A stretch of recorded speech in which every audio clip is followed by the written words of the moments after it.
नमस्कार। महाराष्ट्र की सरकार फंस गई है। मुझे लगता है इतनी बुरी तरह आज तक कोई भी सरकार इस तरह के मामलों में नहीं फंसी होगी। मुंबई पुलिस के पूर्व commissioner Paramvir Singh supreme court चले गए हैं।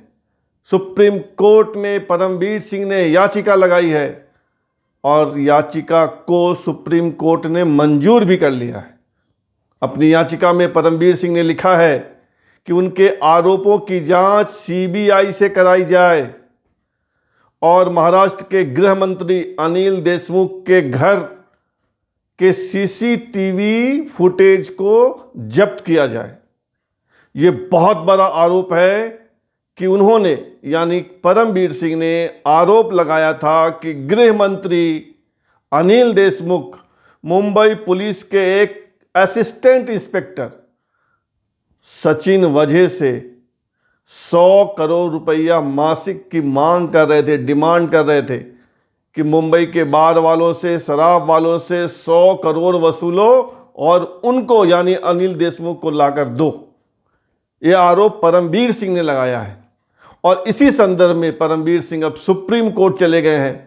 सुप्रीम कोर्ट से उन्होंने कहा है कि उनके आरोपों की जांच सीबीआई से करवाई जाए और अनिल देशमुख के घर के जो सीसीटीवी फुटेज है उसको जब्त किया जाए। महाराष्ट्र की राजनीति हिल गई है और वहाँ की सरकार हिल रही है।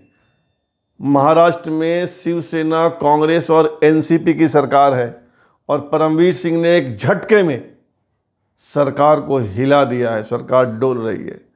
कब सरकार चली जाए, कहाँ नहीं जा सकता है। सचिन वजह मुंबई पुलिस का वही इंस्पेक्टर है जिसे मुकेश अंबानी के परिवार को धमकी देने, मुकेश अंबानी के घर के बाहर विस्फोटक रखने के आरोप में गिरफ्तार किया गया है।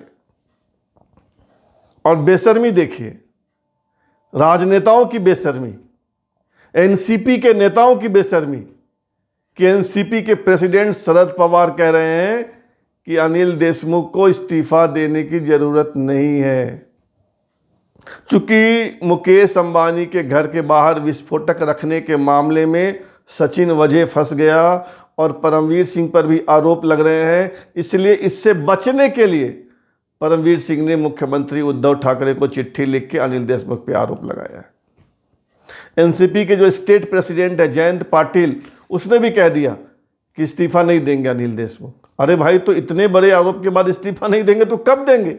और बेशर्मी की हद देखिए, शिवसेना के राज्यसभा के मेंबर संजय राउत कह रहे हैं कि नेताओं पर तो आरोप लगते ही रहते हैं और सब लोग इस्तीफा देगा तो सरकार चलाना मुश्किल है। अरे भाई संजय, आरोप लगते हैं क्या? इस तरह के आरोप लगते हैं कि मुंबई पुलिस का एक कमिश्नर, एक आईपीएस ऑफिसर अपने मंत्री पर, अपने होम मिनिस्टर पे आरोप लगा रहा है कि 100 करोड़ एक इंस्पेक्टर से वसूल करने का, एक इंस्पेक्टर को 100 करोड़ वसूली का आदेश देते हैं कि वसूल करो 100 करोड़ रुपया, और वसूली का आइडिया बताते हैं कि मुंबई में 1750 बार हैं, हर बार से 2 लाख 3 लाख लोगे तो 40-50 करोड़ तो ऐसे ही हो जाएगा और बाकी दूसरे तरीके से जमा करो। वसूली का टारगेट कोई मंत्री इंस्पेक्टर को देता है क्या? और संजय राउत कह रहे हैं कि नहीं, इस्तीफा देने की जरूरत नहीं है। ये कैसी सरकार है? मतलब कैसे इन लोगों की प्रशंसा की जाए और इन लोगों को क्या कहा जाए। बेशर्मी की सारी हदें जो हैं पार कर दी इन लोगों ने। और अब तो ये मामला लोकसभा में भी उठ गया। अमरावती, महाराष्ट्र में अमरावती है, वहाँ से सांसद हैं, निर्दलीय सांसद हैं नवनीत राणा, उन्होंने आरोप लगाया कि ये 100 करोड़ जो वसूली करवा रहे थे अनिल देशमुख, ये मुख्यमंत्री के लिए वसूली करवा रहे थे, मुख्यमंत्री उद्धव ठाकरे के लिए वसूली करवा रहे थे। और इस तरह के आरोप के बावजूद अनिल देशमुख पद पे बने हुए हैं, उनको स्वतः इस्तीफा देना चाहिए। नैतिकता नाम की चीज है कि नहीं है? इतना बड़ा आरोप लगेगा और हम बेशर्म की तरह कुर्सी पे बैठे रहेंगे।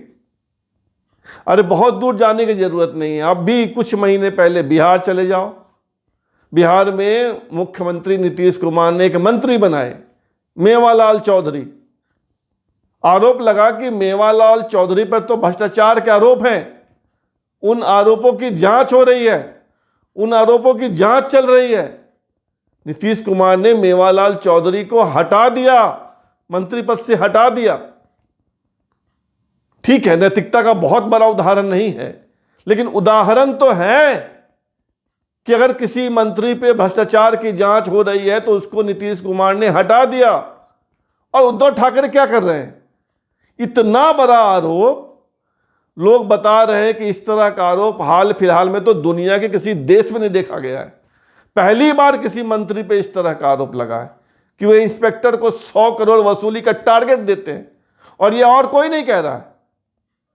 महाराष्ट्र का डीजी होमगार्ड कह रहा है, जो 2-4 दिन पहले तक मुंबई का पुलिस कमिश्नर था, और तब भी अनिल देशमुख के कान पे जूं नहीं रेंग रही। अनिल देशमुख जिस एनसीपी के नेता, उसके पार्टी प्रेसिडेंट्स को बचाने पे लगे हैं, और तर्क भी कैसे कैसे बचकाना तर्क है। पत्र पे दस्तखत नहीं है, परमवीर सिंह ने कोई सबूत नहीं दिया है, कैसे हटेंगे? अरे जो स्टेट प्रेसिडेंट है वो भी नहीं, क्यों देंगे इस्तीफा? इन लोगों ने जनता को अपनी प्रजा समझ रखा है कि ये राजा है, ये वर्तमान समय के राजा है, जनता प्रजा है, ये लूट मचाए, प्रजा को कुछ बोलने का अधिकार नहीं है, ये राजा बने रहेंगे। इन राजाओं को हटाने की जरूरत है। मैंने आपको मेवालाल चौधरी का उदाहरण दिया। कुछ साल पहले एक जैन डायरी आई थी, जैन हवाला डायरी। एक डायरी के पन्ने पे लिखा था कुछ नेताओं के नाम, वो भी कोडवर्ड में, और किसी के नाम के आगे 10 लाख, किसी के नाम के आगे 20 लाख, किसी नाम के 30 लाख। बस इतना कि भाई किसी सेठ के यहाँ, किसी पूंजीपति के यहाँ एक डायरी मिली, उस डायरी में कुछ लोगों का नाम लिखा है और उस नाम के आगे कोडवर्ड में कुछ पैसे लिखे हैं। कितने नेताओं ने इस्तीफा दे दिया था कि जब तक जांच नहीं पूरी होती हम लोकसभा के मेंबर नहीं रहेंगे। है उदाहरण इसी देश में। इसी देश में उदाहरण है कि ट्रेन एक्सीडेंट होने पे मंत्री नैतिकता के आधार पे पद छोड़ देते हैं कि नहीं, ट्रेन एक्सीडेंट हो रहा है, बहुत सारे ट्रेन एक्सीडेंट हो रहे हैं, मैं रेल मंत्री हूं, मुझे पद पर रहने का अधिकार नहीं है। जिस देश में ऐसे ऐसे उदाहरण हैं, और कुछ साल पहले तक उदाहरण है, कुछ माह पहले तक उदाहरण है, वहां अनिल देशमुख जैसे बेशर्म लोग भी हैं जो सफाई दे रहे हैं कि नहीं, झूठा आरोप लगाया जा रहा है, वो पार्टी के लोग बचाने की कोशिश कर रहे हैं। ऐसे पार्टी को और ऐसे नेताओं को नकार देना चाहिए। ये लोग सत्ता में रहने के लायक नहीं है और हम पे हुकूमत करने के लायक नहीं। मानो की बात में भी इतना ही, फिर मिलते हैं नए सब्जेक्ट के साथ, तब तक धन्यवाद।